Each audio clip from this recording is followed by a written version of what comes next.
Hi guys, welcome back to the channel. I'm Office Blow Daz. I'm Gaynor. Alright Gaynor, just the two of us now. It is. Aiden's gone to work. Yes. Started working. The real stories and origins behind 5 famous Disney movies. Now I know from things like quizzing that a lot of sort of like questions come up about movies and what the real meaning is behind it. Okay. Sort of thing, but I don't think I know of any of Disney ones with any meaning behind it. Right. So this is going to be interesting to find out if they've got like sinister stories behind them. Do you know which ones they are? No, right. But I imagine a lot of the Disney. I'm guessing something like Snow White might be in there. Is that Disney? Yeah, I'm thinking Cinderella. Yeah, princess ones sort of thing. Definitely have sort of like. I think Do Cinderella. you think they're going to be sinister stories? Some of them. I think maybe, but well, Cinderella was really, wasn't it? I don't know the story behind it. Well, Cinderella, her mother died and her father remarried, and they had 2 sisters. He had 2 daughters, and they all moved in together.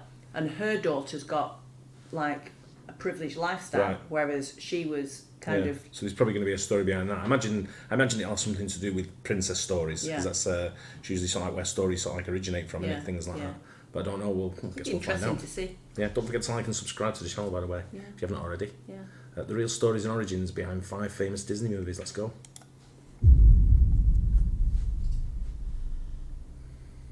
The Disney company is huge, and their films are loved by billions of people around the world. But you may not know that some of their most famous titles have been based on real events and unusual stories. Well, here are 5 Disney films that may surprise you with their origins, some of which would not have made for appropriate children's movies if they hadn't have been changed. Snow White and the Seven Dwarfs. There you go.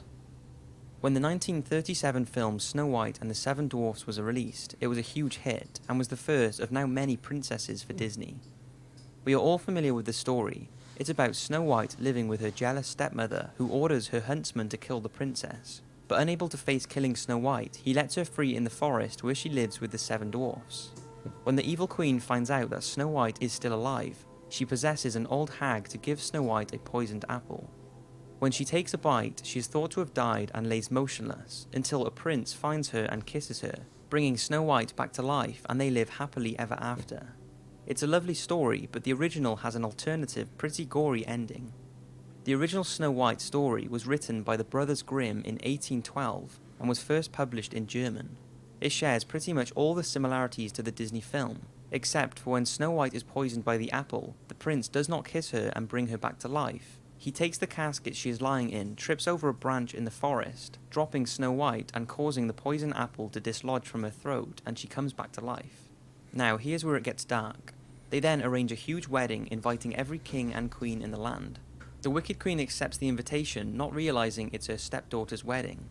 And when she arrives, she is made to wear a pair of shoes that are glowing red hot, and is forced to dance until she drops dead. This was her punishment for trying to kill Snow White. It's pretty disturbing, since it's supposed to be a children's story, and you can see why they didn't include that part in the film. Pocahontas. This Disney film was perhaps one of the most controversial of the Disney princess films, mainly because it was based on a true story, but was changed so much that many believe it took historical liberties with its portrayal of Pocahontas, straying too far from the facts to make it into a children's film. In the film, Pocahontas is a young American Indian woman whose father is a powerful Indian chief. He wants her to marry a native warrior, but she falls for a British captain and her father disapproves. Things are made worse when the British captain's fellow Englishmen try to rob the Native Americans of their gold. But this is very different to the true story of Pocahontas, the daughter of a poet and chief. She was born in around 1595 and her birth name was Matoaka. Pocahontas later came as a nickname given to her which means spoiled or naughty child. Pocahontas was part of a tribe located in Tidewater, Virginia, and her childhood would have seen the English arriving in search of the New World, which resulted in many clashes between the English and the native Indians. During this time, Captain Smith, an English soldier and explorer, was captured by Pocahontas' tribe and faced execution. This was when the then 10-year-old Matoaka threw herself at Captain Smith to stop him being executed. Now, it's unlikely there was any romance between the two like in the film, but young Matoaka was later captured by English settlers, and this is when she met tobacco planter John Rolfe. In order to secure her release, she agreed to marry him and was renamed Rebecca. This was also the first recorded marriage in history between a European man and a Native American woman. Wow. After 2 years of marriage, John, Rolfe and Matoaka went to England, where Rolfe used his wife as a symbol of peace and goodwill between the English and Native Americans. It's thought that whilst in England, Matoaka ran into John Smith, the captain she saved from being executed, but she refused to speak and turned her back on him. Unfortunately for Pocahontas, whilst returning by ship back to Virginia, she became ill and was taken off the ship at Gravesend, England, where she sadly died at the age of 21. There was a lot of suspicion that her death was caused by poisoning, but this has never been confirmed. It's just crazy to think that when watching the film that it's loosely based on real historical events. Never knew that No, story. me neither. That's fascinating. Yeah, wonder where that statue is. Is it in Gravesend? Yeah, Do you Kent. think Kent? Yeah. Mm. No, it's same with this, the what was the first one? Snow White. Snow White, yeah. And it's when you look at Snow White, and I was wondering where it was going to go Yeah. with the Seven Dwarfs. Yeah. You know what I mean? It's like Snow White and the Seven. I'm like, hang on a minute. Well, if you look at the picture of the Grimm brothers, the front of the Those book, Grimm. yeah, and then the Disney one, the Seven Dwarfs were all like quite chubby and cute looking. The other ones, you had like these big beards and really creepy. Yeah, it was creepy. like troll type. Yeah. Yeah. In the 2010 Disney film Tangled, a story is told about a baby princess named Rapunzel, who has magical healing powers. She is stolen from her crib by Mother Gothel and taken to a hidden tower where her golden magical hair grows incredibly long. As she gets older, Rapunzel becomes curious about the outside world, especially the bright lights she sees every year floating in the sky beyond her tower prison, and she plots with a local thief to escape the tower and go on an adventure, discovering that the lights in the sky are lanterns that her parents release every year on Rapunzel's birthday. She then falls in love with the thief after bringing him back to life with her powers, and they eventually marry and live happily ever after. That is the film version of the original, which is called Rapunzel. Rapunzel starts with a lonely couple who live next to an evil witch named Dame Gothel. The neighbour who is pregnant sees a Rapunzel plant in the witch's garden and asks her husband to steal it for her to eat. She enjoys it so much that she asks him to steal some more, but this time he is caught by Dame Gothel. He begs for his life and the evil witch agrees to let him go on the condition that he hands over their baby as soon as it's born.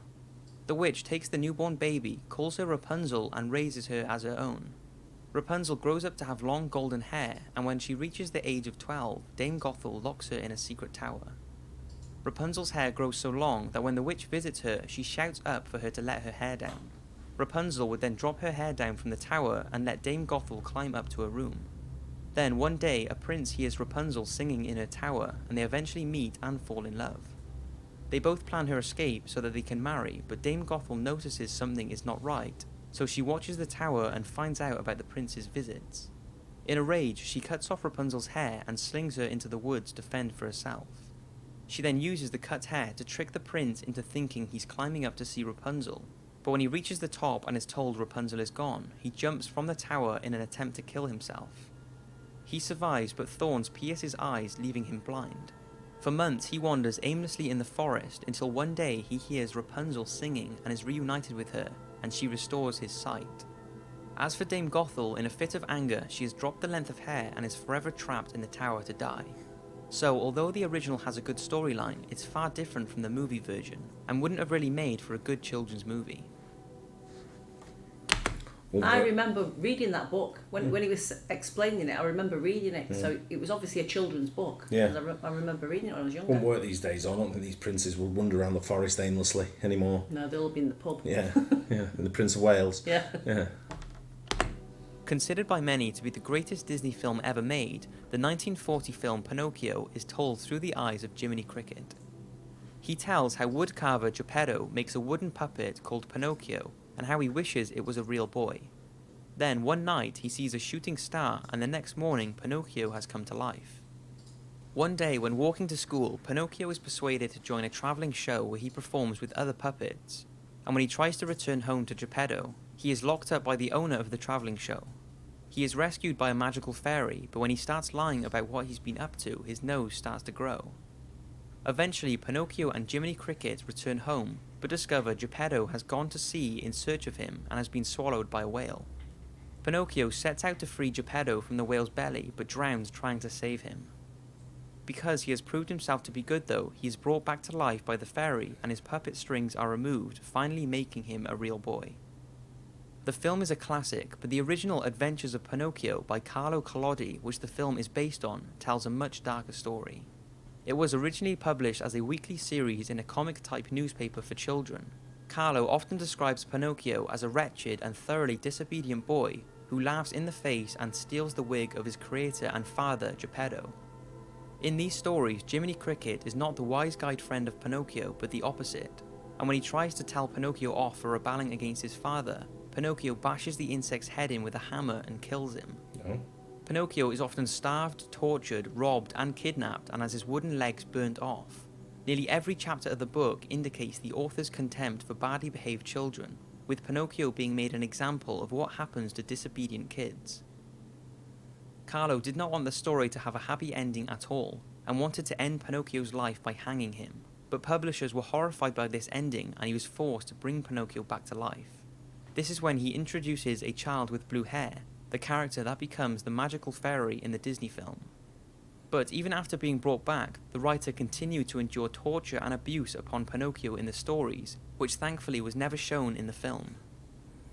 Jeez. Won't be a kid's movie otherwise. Winnie the Pooh is a lovable teddy bear who was created by English author A.A. Milne and adapted by Disney into a series of short features that included Winnie the Pooh's friends Piglet, Eeyore, Kanga, Rabbit, Roo, Tigger, Owl, and the only human character, Christopher Robin.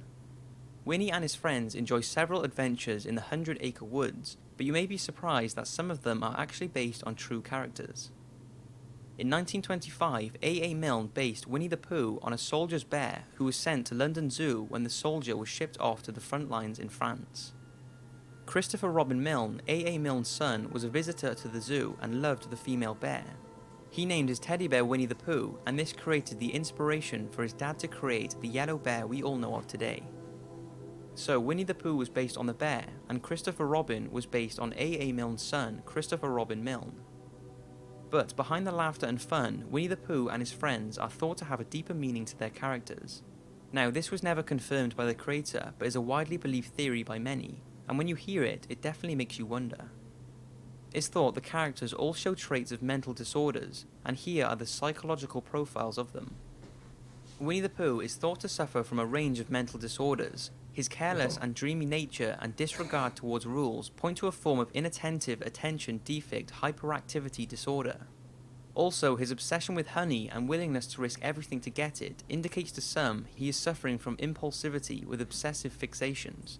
Piglet is thought to suffer from generalized anxiety disorder. His general nervousness and low self-esteem contribute to his stuttering speech and the irrational anxiety he displays. The owl seems to be dyslexic as he spells things jumbled up and in the wrong way. Tigger is unable to control his constant bouncing and has an extremely impulsive nature. Despite this, the others are drawn to him as he is very sociable, but by association they risk getting themselves in trouble due to his behaviours. Some say this is a classic sign of ADHD. Some say Kanga shows signs of social anxiety disorder. She is an overprotective, super-organised mother and is obsessed with controlling little Roo, preventing him from making his own decisions. Kanga also tries to mother Tigger in much the same way, feeding him and looking after him, although she is unable to control him. The rabbit, who is over-organised and obsessed with having everything in the right place, has led people to believe that he is suffering from OCD. Eeyore, the downcast donkey who has a negative spin on everything, seems incapable of getting any joy out of life, and is definitely suffering from some kind of depression. And finally, Christopher Robin, with his wild imagination and stuffed toys as best friends, is thought to have created all the characters in his own head, and they represent all the feelings he is actually experiencing. Some believe Christopher is suffering from schizophrenia. Really? That's I don't know. It's do you know what? It's a good analogy, really. If someone's looking into it and saying this is what it's based on, yeah. You know, it's not. It wouldn't be far from the truth the way they described it there. Yeah. You know. But still, some psychologist has looked at it and gone, that's the way it is. But it's a bit deep. It is when you think about it. Yeah. But this wouldn't be the first time something like this has happened in a children's movie. Alice in Wonderland has long been linked to a person experiencing a drug trip, with many thought to be drug references throughout. Although this, like Winnie the Pooh, has never been confirmed by the creator that this was their intentions. So maybe it's just people being silly and looking into things too much, or maybe it was A.A. Milne's intention to add more character to the stories. Whatever you think, don't let any of this take away from these incredible Disney films. I hope you've enjoyed the video, and I'll see you next week. Yeah, makes sense. It does make but I sense. think when you look into anything, you can always find a different story. Yeah. The know, the deeper you dig. Yeah. But it's interesting though. It's an interesting take on it. Yeah, it is. You know, especially the Alice in Wonderland. Yeah. Yeah, she was a bit wacky, I remember. If it's based on that, then who knows? You know, it's never been proven, so you know, we'll never know now. You know, it's but yeah, it's does make sense to me. Yeah. Different story, different take on it. Yes. Let us know what you think in the comments. Yeah. And don't forget, like and subscribe. I'll catch you on the next one.